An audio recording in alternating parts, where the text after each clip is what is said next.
Sometimes events in history are just so bad we wish we could forget about them. Other times the events were so bad that certain countries decided to not teach students about them. In both cases, those moments were unsettling. I'm Adam Andrews, this is Most Amazing Top 10, and today we're talking about the top 10 scary true historical events the world is trying to forget about. Coming in at number 10, it's the Great Stink. Because of course it is. The sewer system in London, England prior to this happening was not a good system, to put it mildly. Human poop would often be pumped into cesspits, tanks, and big old holes in the ground that would quickly fill up and run off into the streets through culverts that ran down said streets. Or the yummy wet waste would seep into people's basements and foundations, creating pockets of methane that would cause explosions from time to time. All the sewage that did successfully go into the system, which was meant primarily for rainwater, just pumped out into the River Thames, and even some sources of drinking water. The problem is, other than the obvious ones there, it didn't actually flow out to sea through the river. No,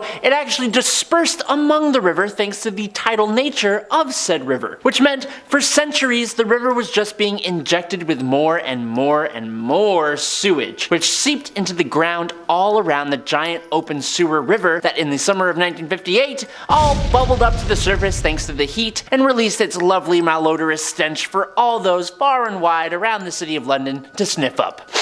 Nice. Thankfully, Joseph Bazalgette was the civil engineer placed in charge of designing the new system, and boy, did he do a good job. He basically saved the entire city. Joseph's sewers ran parallel of the River Thames and carried all the way east, where it would eventually flow out in the river again, but in a place where it actually did flow out into the sea. He also developed water treatment plants along the new sewer system to clean the nastiness, and he created embankments along the river that would help stop the waste continuing to build up even further. He even came up with other ways for the city to get fresh drinking water that could be used. All so that we would never have to remember this malodorous part of history ever again. Thanks, dude. You did good. Number 9. 3 for 1. Back in the day, a guy by the name of Robert Liston was renowned for being one of the fastest surgeons alive. Being fast as a surgeon then was a pretty damn good thing. And that's because the anesthesia we are accustomed to now didn't exist, so patients were awake for the entire surgery. So yeah, a quick surgery is pretty preferable. The thing with going fast though is that it's extremely easy to make a little whoopsie sometimes. For example, one time Liston was performing a leg amputation, but it turns out that he was working so fast he didn't realize he accidentally cut off 2 fingers of his assistant's hand. That's pretty bad, but then you learn that both the patient and the assistant passed away later of gangrene. But wait, there's even more. Doctors and medical students would often watch these surgeries from the gallery, which wasn't really a gallery like we have today. They were basically right beside you. During that same procedure that I just talked about, Liston accidentally swiped near an elderly doctor with a blade, slicing the fabric of the doctor's suit coat. Problem is,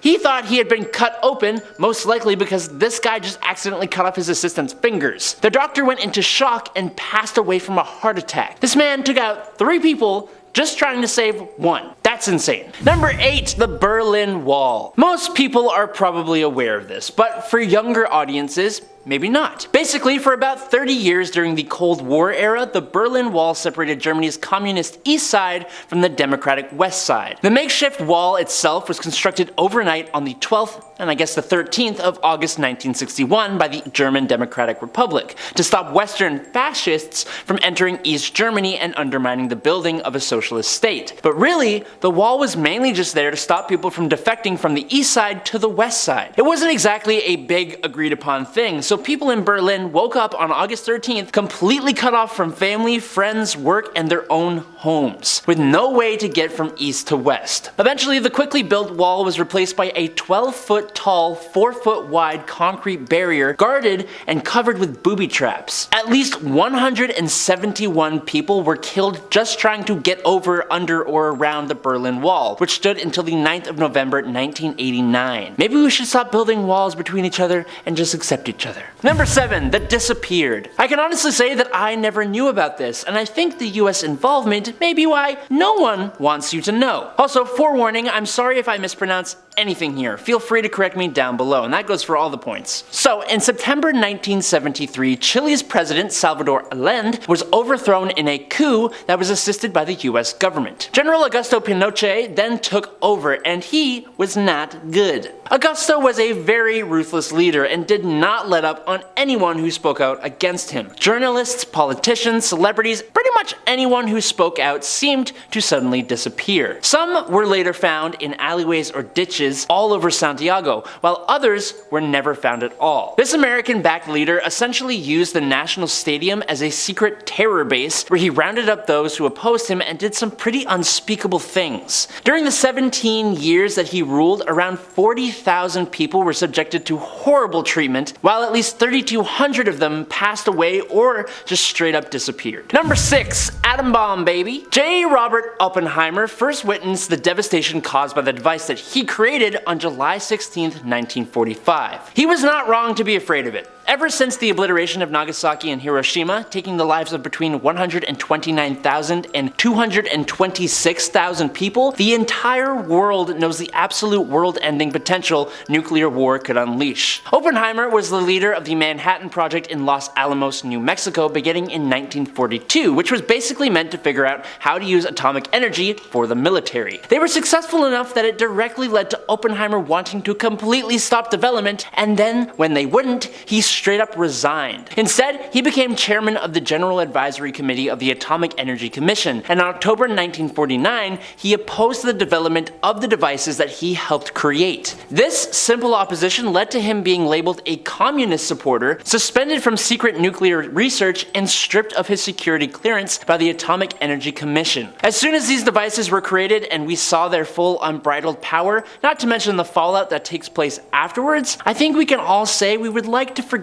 that this level of destruction is even real in the first place. Number 5. Saved. We may want to forget the destructive power of those nuclear devices, but we should acknowledge 2 times that we were saved from all-out nuclear war. The first incident was in 1962 during the Cuban Missile Crisis. Soviet Vice Admiral Vasily Arkhipov, which I think I pronounced right, was on board a nuclear sub near Cuba. Unfortunately, the submarine was unable to pick up any incoming radio signals, which freaked everyone out on board, and they were unsure whether war had actually started or not. There was a vote among 3 officers on whether or not to launch a nuke. We need to thank all our lucky stars that Vasily, being the lone no vote, saved us all on that day. But there was another time. In 1983, during the Cold War, sunlight reflecting off of high altitude clouds confused the Soviet missile detection system, causing it to indicate that there were 5 incoming missiles assumed to be American. A lone Soviet lieutenant colonel, Stanislav Petrov, reasoned that if the US was initiating nuclear war, it would likely be an all-out attack and not just 5 missiles. He was right, and against military orders, Petrov determined it to be a false alarm and avoided a retaliatory launch by the USSR. Arkhipov and Petrov avoided all-out nuclear war. Never forget these guys. Number 4. Chinatown, LA. I bet you won't find this one in your history books, kids, but you should. In 1871, specifically on October 24th, 1871, a large mob of about 500 white men raided Chinatown in Los Angeles. This resulted in the brutal passing of at least 20 Chinese Americans, but on top of that, the mob also stole an estimated $1.5 million worth of property. Even though there is absolutely no justification for this level of animosity, the mob formed in response to a shootout that had taken place that same day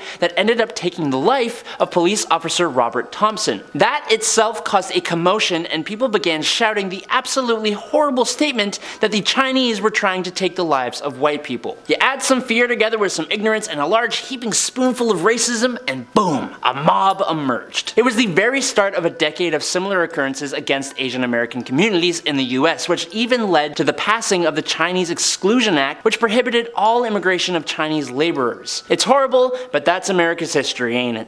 Number 3. The Salem Witch Trials. Speaking of American history and irrational fear, ever heard of the Salem witch trials? You probably have. Between June and September of the year 1692, around 19 men and women were found guilty of witchcraft and burned at the stake in the small, seemingly super religious community of Salem, Massachusetts. The obvious idiocracy and horror of this event shocked the world, and in an almost sick twist of things, the trials have spawned hundreds of films, books, scholarly articles, and plays. The men and women that lost their lives that day were convicted of their witchcraft crime based on the evidence of a group of young village girls who claimed to have been, quote, bewitched. The fear of this was compounded by family feuds and Native American attacks, and it developed into complete madness and hysteria that quickly spread throughout colonial Massachusetts. After that initial burning, another 150 men and women were accused in the spring of 1692 and were only allowed to survive if they confessed to the crime of witchcraft. Number 2. Chernobyl. Chernobyl is the site of the Soviet nuclear power plant that in April of 1986 had a serious accident due to flawed reactor design and staff that didn't really get the best training. The cause of the accident itself was explained really well in the HBO miniseries and at the trial that took place in real life, and I'm much too silly to explain how it happened here, but it resulted in a steam explosion and fires that released 5% of the radioactive core into the environment. Just 5%. The explosion itself ended 2 workers' lives with acute radiation poisoning affecting a confirmed 123 people and ending 28 of those people's lives. Around 5,000 cases of thyroid cancer with 15 fatal incidents were probably caused by the radioactive iodine fallout. Look, it was not good. It was scary, and what was potentially even scarier was the way people tried to cover it up. So maybe it's best that we don't forget about this one. And finally, in at number 1, it's Armenia. Now, I didn't know about this one either, so it looks like we're both learning today, huh? Armenia became part of the Ottoman Empire all the way back in the 15th century and was for the most part a Christian country. The Ottoman leaders were not very happy about this. In fact, they were furious. Mistreatment of Christian Armenians became pretty regular, and they were usually taxed more heavily and were given even fewer rights. Naturally, as you may expect, Armenians began to protest, but that wasn't going to be allowed to happen for long. Turkish military officials began slaying hundreds of thousands of Armenian people beginning in 1896. In 1914, after the Turks entered World War I on the side of the Germans, that's when the real death toll began to rise. Military leaders somehow determined that the Armenians were traitors, and so on April 24th, 1915, they took the lives of hundreds of Armenian leaders, which only led to more attacks against the Armenian people, and that all continued until 1922. The numbers don't really seem real, but more than 1 million Armenians lost their lives between 1915 and 1922. Look, I'm glad we are all now pretty aware of the horror that humans are capable of. On that incredibly dark note, this is the end of the video. Be sure to leave your thoughts down in the comments below, but for now, I'm Adam Andrews, and I'll catch you next time on Most Amazing Top 10. Peace!